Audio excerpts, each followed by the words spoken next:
నమస్కారం, n times కి స్వాగతం. హెడ్లైన్ చూద్దాం.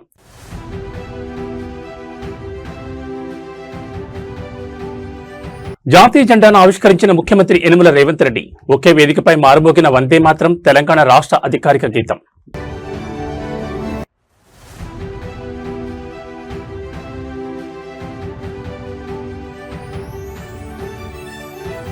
గ్రామీణ పర్యటనలో నూతన వరవడి, తాటికల్లును చూసిన ముఖ్యమంత్రి.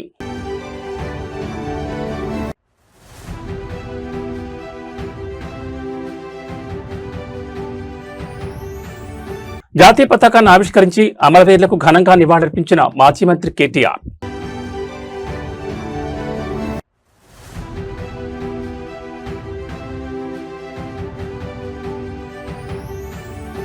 మహిళల భద్రతకు ముప్పు తెస్తే ఊరుకోం, 2 మద్యం నిర్వాహకులు రెడ్ హ్యాండెడ్ గా అరెస్ట్.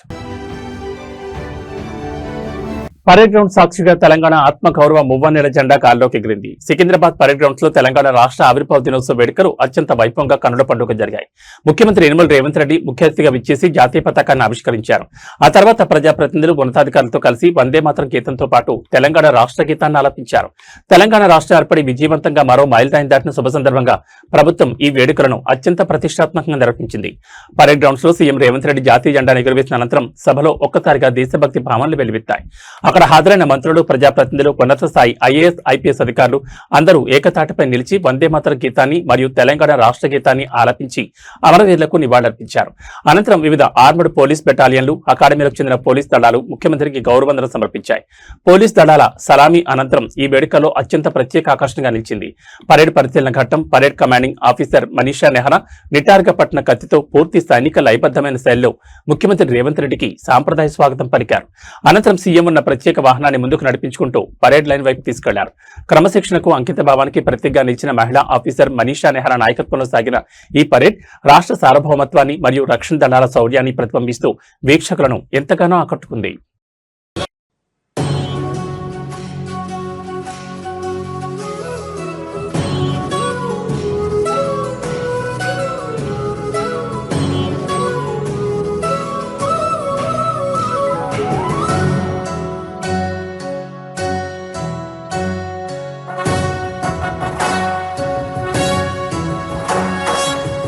జయ హే తెలంగాణ జననీ జయ కేతనం, ముక్కోటి గొంతుకలు ఒక్కటైన చేతనం, తరతరాల చరిత గల తల్లి నీరాజనం, పదపదాన నీ పిల్లలు ప్రణమిల్లిన శుభతరుణం. జయ తెలంగాణ, జయ జయ తెలంగాణ, జయ తెలంగాణ, జయ జయ Telangana. For the inspection of the vehicle, Parade Commander Ms. Manisha Nehra IPS, 2024 batch.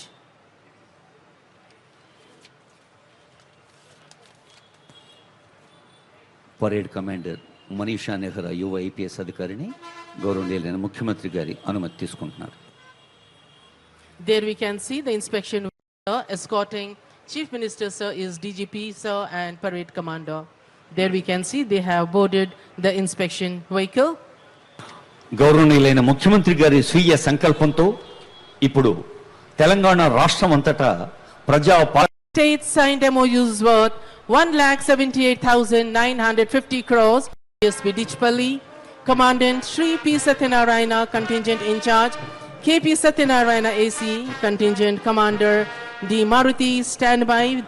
It is Navneet, RSI Srinivas, Mahendra, Venu and Manohar there. The contingents Tirupati, Rana Pratap standby, Jaya, Ranganath and Satish. In spite of having a long function yesterday, Honorable Chief Minister is with us today. He has Andhra Pradesh ముఖ్యమంత్రి చంద్రబాబు నాయుడు క్షేత్రస్థాయిలో ప్రజలతో మమేకమవుతూ నూతన పాలనా వరవడిని కొనసాగిస్తున్నారు. కాకినాడ జిల్లా తుని నియోజకవర్గం చామవరం గ్రామంలో CM Chandrababu Naidu పర్యటన అట్టహాసంగా సాగింది. పేదల సేవలో కార్యక్రమంలో భాగంగా ఆయన నేరుగా ఒక సామాన్య కల్లుగీత కార్మికుడి ఇంటి తలుపు తట్టారు. లబ్ధిదారుడికి పెన్షన్ అందించడమే కాకుండా వారి వృత్తి విశేషాలను అడిగి తెలుసుకుంటూ అక్కడే తాటికల్ రుచి చూసి అందరినీ ఆశ్చర్యపరిచారు. తుని నియోజకవర్గంలోని చామవరం గ్రామ పర్యటనలో భాగంగా సీఎం చంద్రబాబు నాయుడు నేరుగా స్థానిక కల్లుగీత కార్మికుడు సింహాచలం నివాసానికి చేరుకున్నారు. ప్రభుత్వం ప్రతిష్టాత్మకంగా అమలు చేస్తున్న సామాజిక పింఛన్ల పంపిణీలో భాగంగా సింహాచలం కుటుంబానికి సీఎం స్వయంగా పెన్షన్ డబ్బులు అందజేశారు. ముఖ్యమంత్రి నేరుగా తమ ఇంటికొచ్చి పెన్షన్ ఇవ్వడంతో ఆ కుటుంబ సభ్యుల ఆనందానికి అవతలు లేకుండా పోయాయి. ఈ సందర్భంగా వారి కుటుంబ పరిస్థితిని, పిల్లల చదువులను సీఎం ఆత్మీయంగా అడిగి తెలుసుకున్నారు. పింఛన్ అందజేసిన అనంతరం కల్లుగీత వృత్తి ఎదుర్కొంటున్న సవాళ్లు, ప్రస్తుత మార్కెట్ మరియు దినసరి ఆదాయ వివరాలను సింహాచలాన్ని అడిగి ముఖ్యమంత్రి తెలుసుకున్నారు. ఈ క్రమంలోనే అక్కడ తెచ్చిన తాజా తాటికలను సీఎం చంద్రబాబు నాయుడు ఎంతో ఆసక్తిగా రుచి చూశారు. గీత కార్మికుల కష్టాన్ని, వారి వృత్తిలోని నైపుణ్యాన్ని ఈ సందర్భంగా ఆయన అభినందించారు. సాంప్రదాయ వృత్తులను నమ్ముకున్న బీసీ వర్గాలకు మరియు గీత కార్మికులకు ప్రభుత్వం అన్ని విధాలా అండగా ఉంటుందని, వారి సంక్షేమానికి ప్రత్యేక ప్రణాళికలు రూపొందిస్తామని ముఖ్యమంత్రి భరోసా ఇచ్చారు.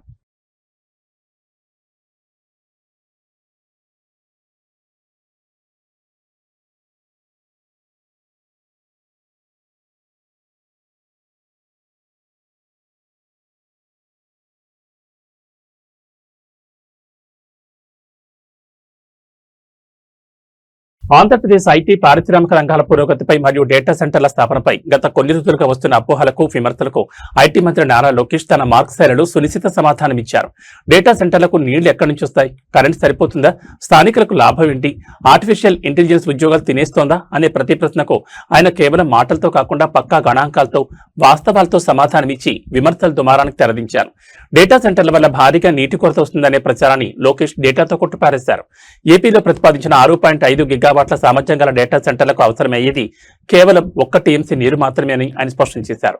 ఇది ఒక సాధారణ థర్మల్ పవర్ ప్లాంట్ తీసుకునే నీటి కంటే 7 రెట్లు తక్కువ. గోదావరి నుంచి ఏటా 3000 టీఎంసీల నీరు వృధాగా సముద్రంలో కలుస్తోందని, అందులో కేవలం 1 టీఎంసీ నీటిని సాంకేతిక వృద్ధి కోసం ఉపయోగించడం వల్ల రాష్ట్ర భవిష్యత్తే మారిపోతుందని ఆయన వివరించారు. అలాగే విద్యుత్ సరఫరాకు సంబంధించి భారతదేశానికి ఉన్న వ్యూహాత్మక బలాలను ఆయన గుర్తు చేశారు. సూపర్ పవర్ అమెరికా కూడా లేని వన్ నేషన్ వన్ గ్రిడ్ సౌకర్యం భారతదేశానికి ఉందని, ఇందులో భాగంగా సముద్ర తీర నగరం కావడంతో విశాఖపట్నానికి అపూర్వమైన వ్యూహాత్మక ఆధిక్యత ఉందని లోకేష్ విశ్లేషించారు. అంతర్జాతీయ కేబుల్ ల్యాండింగ్ స్టేషన్లు, సావరెన్ క్లౌడ్ ఏర్పాటు ద్వారా విశాఖను global AI and digital hub గా తీర్చిదిద్దుతున్నట్లు ప్రకటించారు. ఒకప్పుడు ఉమ్మడి రాష్ట్రంలో సైబరాబాద్ నిర్మించి ప్రపంచ ఐటీ పట్టణంలో నిలిపిన చంద్రబాబు నాయకత్వం ఇప్పుడు విశాఖను డేటా సెంటర్ల రాజధానిగా, రాజధాని అమరావతిని ఫ్యూచర్ టెక్నాలజీ సిటీగా మార్చేందుకు అహర్నిశలు శ్రమిస్తోందని, ఏఐ వల్ల ఉద్యోగాలు పోవని, సరికొత్త ఉపాధి అవకాశాలు సృష్టించబడతాయని ఆయన భరోసా ఇచ్చారు. Coming to data center, I think it's very prevalent to have this conversation because they're completely two extreme views. Is data center good? Well, let me rephrase. There's an extreme view that data center is bad and there's an extreme view that data center is good. So it's important to have conversations with people who believe that data centers are not good. Like, why do they believe that? Few examples of the US is a bad example for us in the country because we have one nation, one grid, which the US doesn't have. If you look at water, close to 3,000 TMCs of Godavari water flows into the sea every year. That's equivalent to the water consumption of whole of Vietnam, the whole of Brazil.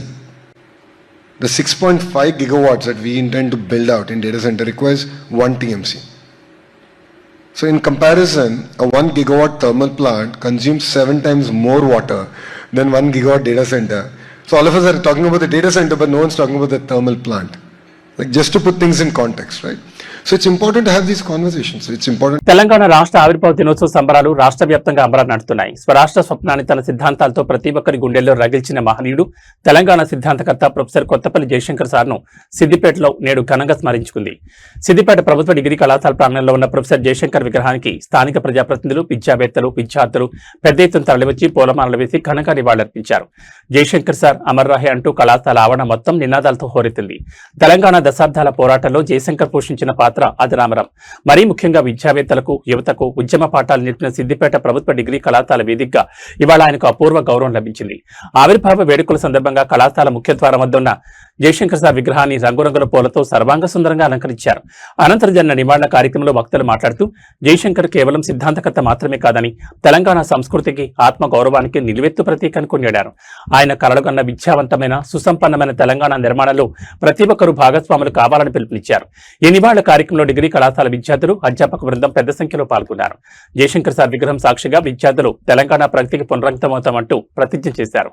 నీళ్లు, నిధులు, నియామకాల నినాదంతో సాగిన నాటి పోరాట స్ఫూర్తిని నేటి తరానికి అందించేలా కళాశాల సాంస్కృతిక విభాగం ఆధ్వర్యంలో పలు దేశభక్తి గీతాల ఆలాపన జరిగింది. సిద్దిపేట గడ్డపై ఉద్యమకాలం నాటి జ్ఞాపకాలను గుర్తు చేస్తూ సాగిన ఈ కార్యక్రమం అక్కడ హాజరైన ప్రతి ఒక్కరిలోనూ సరికొత్త ఉత్తేజాన్ని, రాష్ట్ర భక్తిని నింపింది.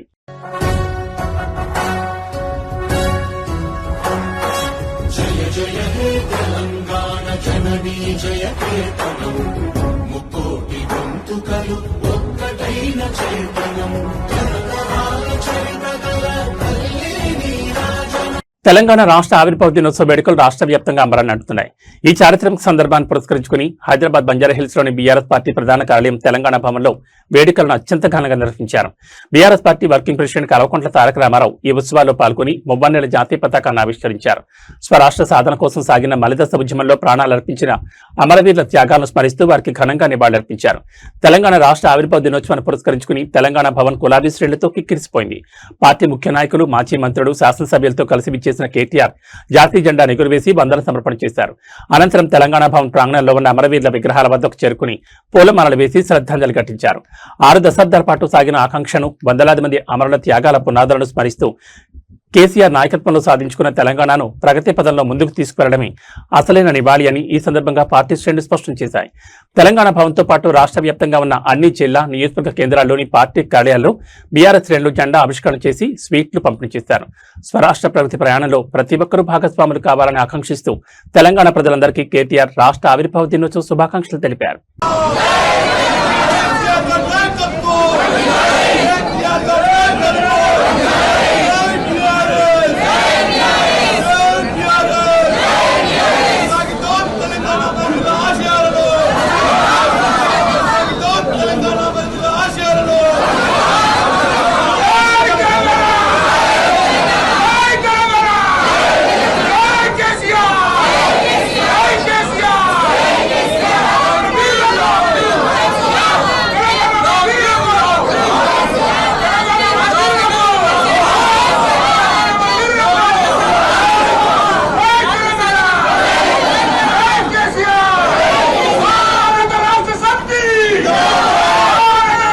కడప నగరంలోని ప్రధాన ప్రభుత్వ వైద్యాలయం రిమ్స్ లో రోగుల ఆరోగ్యం, ఆసుపత్రి పరిశుభ్రతపై స్థానిక ఎమ్మెల్యే రెడ్డప్ప గారి మాధవిరెడ్డి పకడ్బందీ నిఘా పెట్టారు.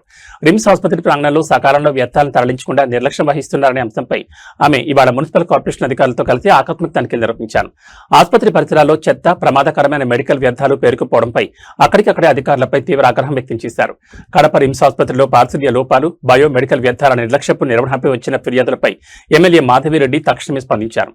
Kadapa municipal corporation deputy commissioner Rakesh మరియు ఇతర ఉన్నతాధికారులను వెంటబెట్టుకుని ఆమె ఆసుపత్రి అంతటా కాలినట్లను పర్యటించారు. వార్డుల వెనుక ఖాళీ స్థలాల్లో రోజుల తరబడి ఇన్ఫెక్షన్లు వ్యాపించేలా పడేసిన మెడికల్ వ్యర్థాలను చూసి నివ్వెరపోయిన ఆమె సకాలంలో వీటిని డిస్పోజ్ చేయకపోవడంపై యంత్రాంగంపై ఫైర్ అయ్యారు. రోగుల ప్రాణాలతో మరియు ప్రజల ఆరోగ్యంతో చెలగాటమాడే ఇలాంటి అలసత్వ ధోరణిని ఎట్టి పరిస్థితుల్లోనూ సహించేది లేదని, వ్యర్థాల తరలింపు వ్యవస్థను తక్షణమే పటిష్టం చేయాలని స్పష్టమైన ఆదేశాలు జారీ చేశారు. భవిష్యత్తులో మెడికల్ వ్యర్థాల నిర్వహణలో ఎలాంటి నిర్లక్ష్యం బయటపడినా బాధ్యులైన సిబ్బందితో పాటు కాంట్రాక్టర్లపై కూడా క్రిమినల్ చర్యలు తీసుకుంటామని ఎమ్మెల్యే హెచ్చరించారు. ఆసుపత్రి పరిశుభ్రతను నిరంతరం పర్యవేక్షించాలని మున్సిపల్ అధికారులను కోరారు. ప్రభుత్వ ఆసుపత్రికి వచ్చే పేద ప్రజలకు మెరుగైన, పరిశుభ్రమైన వాతావరణంలో వైద్యం అందాలన్నదే తమ ప్రభుత్వ లక్ష్యమని ఆమె స్పష్టం చేశారు.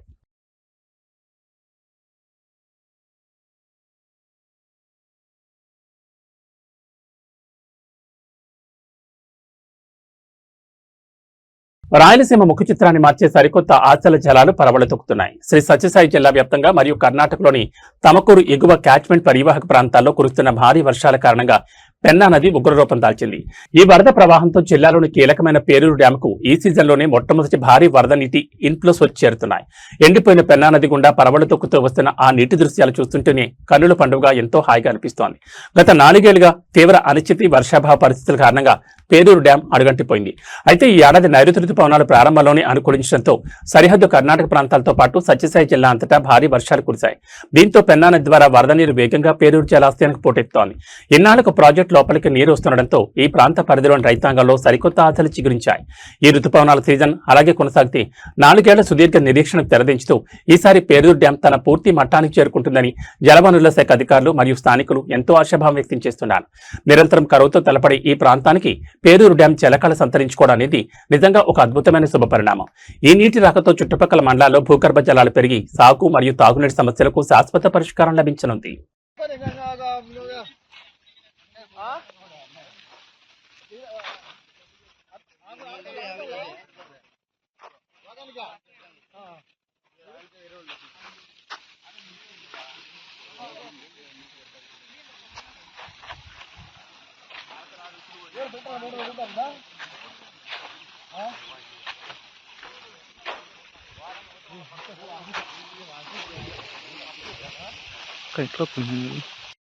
ఆన్లైన్ బెట్టింగ్ యాప్ల ద్వారా రాత్రికి రాత్రి కోటీశ్వర్లు అయిపోవచ్చని నమ్మి నిలువున మునుగుతున్న అమాయకులను రక్షించేందుకు తెలంగాణ సిఐడి విభాగం ఉక్కుపాదం మోపింది.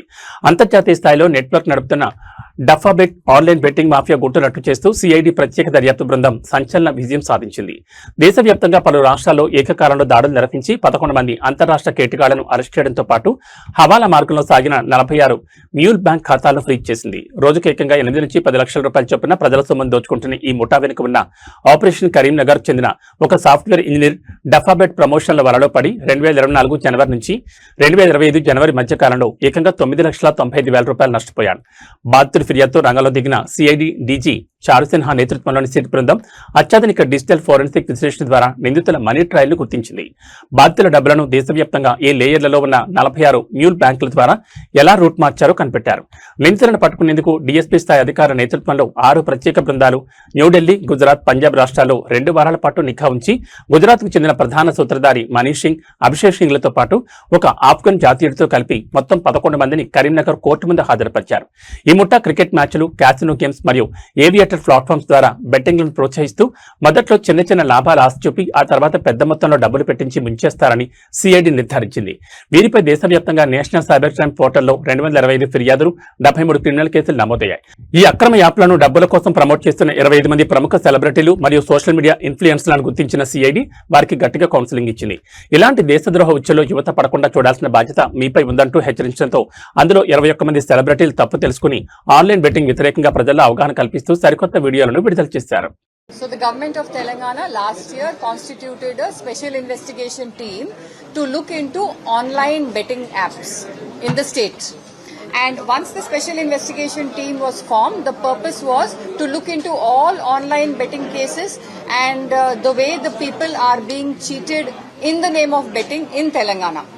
One case was registered in Karimnagar, in which one man lost almost 10 lakh rupees on Dafabet. And Dafabet is an app which was started in Philippines way back in 2004 and subsequently shifted to UK. And the organizers whom we have arrested, along with 9 other people, so a total of 11 members have been arrested. The 2 organizers whom we have arrested, they have an office not just in Delhi, but also in Dubai. On a daily basis, they get a commission of about 1.5% as profit, which amounts to almost 8 to 10 lakhs per day, which is what we have found out so far according to an assessment of their bank accounts. Now, Dafabet app, we were able to track down through almost 8 different layers. 46 mule bank accounts were traced. Hyderabad IT corridor పరిధిలో శాంతి భద్రతలకు విఘాతం కలిగిస్తూ నిబంధనలకు విరుద్ధంగా నడుస్తున్న అక్రమ మద్యం దుకాణాలపై Serilingampally MLA Arikepudi Gandhi ఉక్కుపాదం మోపారు. మాదాపూర్ డివిజన్ పరిధిలోని గోకుల్ ఫ్లాట్స్ కాలనీలో విచ్చలవిడిగా సాగుతున్న బెల్ట్ షాపుల దందాపై స్థానిక మహిళల నుంచి వచ్చిన ఫిర్యాదులపై ఆయన తక్షణమే స్పందించారు. అధికారుల కోసం వేచి చూడకుండా స్వయంగా తానే అర్ధరాత్రి క్షేత్రస్థాయిలోకి వెళ్లి దాడులు నిర్వహించి 2 నిర్వాహకులను పోలీసులకు పట్టించారు. మాదాపూర్ గోకుల్ ఫ్లాట్స్ కాలనీలో నివాసాల మధ్య అక్రమంగా బెల్ట్ షాపులు నిర్వహిస్తూ నకిలీ మద్యం విక్రయిస్తున్నారని, దీనివల్ల రాత్రి వేళల్లో మహిళల రక్షణకు తీవ్ర భంగం కలుగుతోందని స్థానికులు ఎమ్మెల్యే అరికెపూడి గాంధీ దృష్టికి తీసుకొచ్చారు. దీనిపై తీవ్రంగా స్పందించిన ఆయన అర్ధరాత్రి సమయంలో నేరుగా కాలనీకి చేరుకుని తనిఖీలు చేపట్టారు. అక్కడ గుట్టుచప్పుడు కాకుండా సాగుతున్న అక్రమ అమ్మకాలను రెడ్ హ్యాండెడ్ గా పట్టుకున్నారు. వెంటనే లోకల్ ఎక్సైజ్ మరియు పోలీసు అధికారులను అక్కడికి రప్పించి 2 బెల్ట్ షాప్ నిర్వాహకులను వారి సమక్షంలోనే అదుపులోకి తీసుకునేలా చర్యలు చేపట్టారు. పారిపోయిన మరో నిందితుల కోసం గాలింపు చర్యలు ముమ్మరం చేశారు. బెల్ట్ షాపుల ద్వారా సామాన్యుల జీవితాలతో, ప్రజల ప్రాణాలతో చెలగాటం ఆడేవారని ఎట్టి పరిస్థితుల్లోనూ ఉపేక్షించబోమని, నియోజకవర్గంలో ఇలాంటి అక్రమ అవుట్లెట్లపై కఠిన చట్టపరమైన చర్యలు తీసుకుంటామని ఎమ్మెల్యే గాంధీ హెచ్చరించారు. సమస్యపై శరవేగంగా స్పందించి తమకు అండగా నిలిచినందుకు కాలనీ వాసులు మరియు మహిళా సంఘాలు ఎమ్మెల్యేకు ప్రత్యేక ధన్యవాదాలు తెలిపారు.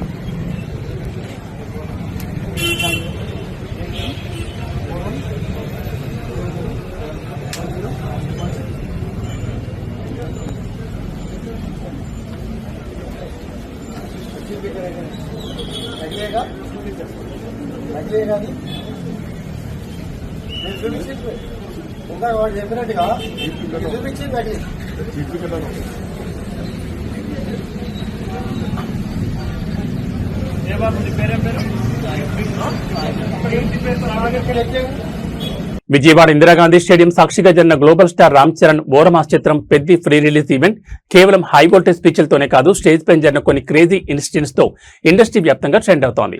ముఖ్యంగా ఈ చిత్రంలో ఒక కీలక పాత్ర పోషిస్తున్న బాలీవుడ్ నటుడు Mirzapur web series fame Munna Tripathi alias Divyendu Sharma stage పైకి వచ్చి చేసిన రచ్చ అంత ఇంత కాదు. ఆయన మీర్జాపూర్ డైలాగ్స్ చెప్తానంటూ మైక్ తీసుకోగా mega power star Ram Charan మధ్యలో జోక్యం చేసుకుని ఆయన సరదాగా వారించిన ఓ ఫన్నీ మూమెంట్ ఇప్పుడు సోషల్ మీడియాను షేర్ చేస్తోంది. పెద్ద ఫ్రీ రిలీజ్ ఈవెంట్ లో దివ్యేందు శర్మ మాట్లాడడానికి మైక్ పట్టుకోగానే బెజవాడ మెగా ఫ్యాన్స్ ఈలలు కోరలతో స్టేడియం హోరెత్తిపోయింది. అభిమానులు జోష్ చూసి ఫిదా అయిపోయిన ఈ బాలీవుడ్ స్టార్ ఏకంగా స్పష్టమైన తెలుగులో మాట్లాడుతూ విజయవాడ ప్రజలకు నా నమస్కారాలు, మీరంతా నా కుటుంబం అంటూ అభిమానుల్లో పూనకాలు తెప్పించారు. తనకు టాలీవుడ్ లో అంత పెద్ద బ్రేక్ ఇస్తూ పెద్ది లాంటి ప్రతిష్టాత్మక చిత్రంలో అద్భుతమైన క్యారెక్టర్ ఇచ్చినందుకు డైరెక్టర్ బుచ్చిబాబు సనాకు హృదయపూర్వక ధన్యవాదాలు తెలిపారు. ఈ స్పీచ్ ముగించే సమయంలో ఫ్యాన్స్ డిమాండ్ మేరకు తన మీర్జాపూర్ వెబ్ సిరీస్ లోని ఒక ఫేమస్ పాపులర్ డైలాగ్ ను ఇక్కడ బెజవాడ స్టేజ్ పైన చెప్తానంటూ దివ్యేందు ఉత్సాహం ప్రదర్శించారు. దీంతో పక్కనే ఉన్న రామ్ చరణ్ వెంటనే అప్రమత్తమై నవ్వుతూ ఆయన వద్దకు వెళ్లి వద్దు బ్రదర్ ఇక్కడ వద్దు అంటూ సరదాగా చేతులతో వారించారు. ఎందుకంటే మీర్జాపూర్ సిరీస్ లో మున్నాభాయ్ క్యారెక్టర్ చెప్పే డైలాగ్స్ లో ఎక్కువగా వల్గర్ అండ్ అడల్ట్ లాంగ్వేజ్ ఉంటాయి. ఫ్యామిలీ ఆడియన్స్ మరియు లైవ్ టెలికాస్ట్ చూసిన జనాల ముందు ఆ డైలాగ్స్ చెప్తే ఇబ్బంది అవుతుందని గ్రహించిన చరణ్ ఎంతో చాకచక్యంగా ఫన్నీగా సిచ్యువేషన్ హ్యాండిల్ చేశారు. చరణ్ టైమింగ్ కు స్టేజ్ పైన ఉన్న వారితో పాటు స్టేడియంలోని భక్తులంతా నవ్వుల్లో మునిగిపోయారు. Good evening everyone. मैं कुछ बोलना चाहता हूं आप लोगों के लिए. If I have any grammatical mistakes please माफ कर देना. विजयवाड़ा प्रजलको. Okay, so far so good. ना Dibyendu नमस्कारालु. Oh, nice. Okay, there is one more. Oh, there is a dialogue in Mirzapur where I say, no, not that one. I'm not going to say that one. But there is a dialogue in Mirzapur where I say, family hain aap log hamari. And if I translate it here, it says, Meru ma kutumbam. Now, for Peddi, I mean, guys, this is my Telugu debut, and I'm just so happy and so fortunate that it's happening with this film, Peddi. It all started with the mad genius, Bucci Babu. Bucci Babu, thank you so much for showing so much love and confidence on me. I had such a great time working on this film, and to realize that you guys love me so much here. Thank you so much for that feeling. It means a lot. I'm very new to the culture, to emotions, to the language and everything. So please bear with me. Everyone sitting here tonight, Randy sir, Janvi, Jagapati Babuji, and the mega power star, Ram Charan. What a guy. What a guy. I mean, he made my life so much easier. You know, acting with him is no joke, but he made me very, very comfortable, extremely comfortable, so that I could, you know, express myself the way I wanted to for the character. Oh, by the way, the name of my character is Ram Bujji. Yeah, that. And, you know, వ్యాపార వాణిజ్య వర్గాలకు చమురు రంగ సంస్థలు gas shock ఇచ్చాయి. దేశీయ మార్కెట్లో commercial LPG gas సిలిండర్ల ధరలను మరోసారి పెంచుతూ ఇండియన్ ఆయిల్ కార్పొరేషన్ నిర్ణయం తీసుకుంది. 19 కిలోల బరువుండే వాణిజ్య గ్యాస్ సిలిండర్పై దేశవ్యాప్తంగా సగటున ₹42 మేర ధరలను పెంచారు. ఈ తాజా ధరల పెంపుతో హోటళ్లు, కేఫ్లు మరియు రెస్టారెంట్ నిర్వాహకులపై అదనపు భారం పడనుంది. అంతర్జాతీయ ఇంధన ధరల హెచ్చుతగ్గులకు అనుగుణంగా ఇండియన్ ఆయిల్ కార్పొరేషన్ ఈ ధరల సవరణను ప్రకటించింది. నగరాల వారీగా పరిశీలిస్తే పశ్చిమ బెంగాల్ రాజధాని కోల్కతాలో కమర్షియల్ గ్యాస్ సిలిండర్ ధర అత్యధికంగా 53.50 మేర పెరిగింది. కాగా మిగిలిన ప్రధాన మెట్రో నగరాల్లో సగటున 42 వరకు భారం పెరిగింది. వాణిజ్య సిలిండర్లతో పాటు చిన్న తరహా అవసరాలకు ఉపయోగించే 5 కిలోల ఫ్రీ ట్రేడ్ ఎల్పీజీ సిలిండర్ పై కూడా 11 మేర ధరను పెంచుతూ చమురు సంస్థలు నిర్ణయం తీసుకున్నాయి. అయితే సాధారణ సామాన్యులకు వారంటీస్తూ గృహ వినియోగానికి వాడే 14.2 కిలోల డొమెస్టిక్ గ్యాస్ సిలిండర్ల ధరలో మాత్రం ఎలాంటి మార్పు చేయలేదు. కమర్షియల్ గ్యాస్ ధరలు మళ్లీ పెరగడంపై హోటల్ మరియు క్యాటరింగ్ అసోసియేషన్లు ఆందోళన వ్యక్తం చేస్తున్నాయి. ఈ ప్రభావం వల్ల రాబోయే రోజుల్లో బయటి ఆహార పదార్థాలు, టిఫిన్స్ మరియు మధ్యాహ్న భోజనాల ధరలు కూడా పరోక్షంగా పెరిగే అవకాశం కనిపిస్తోంది.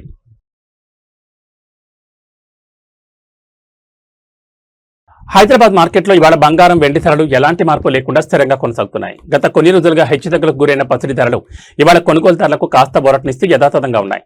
అటు వెండి ధర కూడా అంతర్జాతీయంగా మార్కెట్ సంకేతాల నేపథ్యంలో స్థిరమైన ధోరణిని ప్రదర్శిస్తోంది. హైదరాబాద్ బులియన్ మార్కెట్ లెక్కల ప్రకారం ఇవాళ అత్యంత స్వచ్ఛమైన 24 క్యారెట్ల 10 గ్రాముల పసిడి ధర 1,56,220 రూపాయల వద్ద స్థిరంగా ఉంది. అలాగే వినియోగదారులు ఎక్కువగా కొనుగోలు చేసే 22 క్యారెట్ల ఆభరణాల బంగారం 10 గ్రాముల ధర 1,43,200 పలుకుతోంది. పసిడి బాటలోని వెండి ధర కూడా ఇవాళ స్థిరంగా సాగుతోంది. మార్కెట్లో ప్రస్తుతం కిలో వెండి ధర 2,90,000 వద్ద కొనసాగుతోంది. అయితే ఈ ధరలకు అదనంగా జీఎస్టీ మరియు తరుగు మజూరీలు చేర్చాల్సి ఉంటుందని, అలాగే తెలుగు రాష్ట్రాలని వివిధ ప్రాంతాలను బట్టి స్థానిక డిమాండ్ ఆధారంగా ధరల్లో స్వల్ప తేడాలు ఉండే అవకాశం ఉందని మార్కెట్ నిపుణులు చెబుతున్నారు.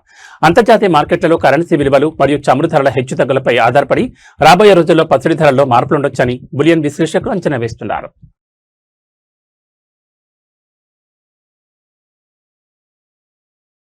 తెలుగు రాష్ట్రాల ప్రజలకు వాతావరణ శాఖ కీలక హెచ్చరిక జారీ చేసింది. ఉపరితల ఆవర్తనం ధోరణి ప్రభావంతో ఇవాళ ఆంధ్రప్రదేశ్ మరియు తెలంగాణలోని చాలా జిల్లాల్లో ఉరుములు, మెరుపులు మరియు పిడుగులతో కూడిన భారీ వర్షాలు కురిసే అవకాశం ఉందని వాతావరణ కేంద్రం వెల్లడించింది.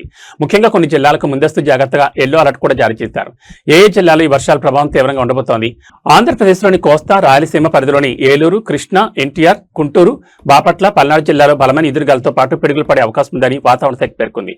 మిగిలిన జిల్లాలో మోస్తరు వర్షాలు కురిసే ఛాన్స్ ఉంది. అటు తెలంగాణ విషయానికి వస్తే ఉత్తర, పశ్చిమ మరియు దక్షిణ తెలంగాణ జిల్లాలపై వర్షాల ప్రభావం అధికంగా ఉండనుంది.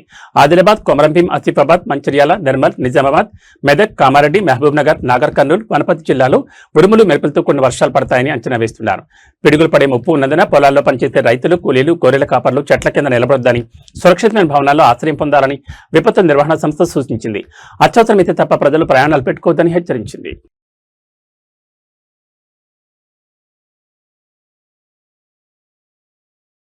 ఏబీ బులెటిన్ విశేషాలు. నమస్కారం.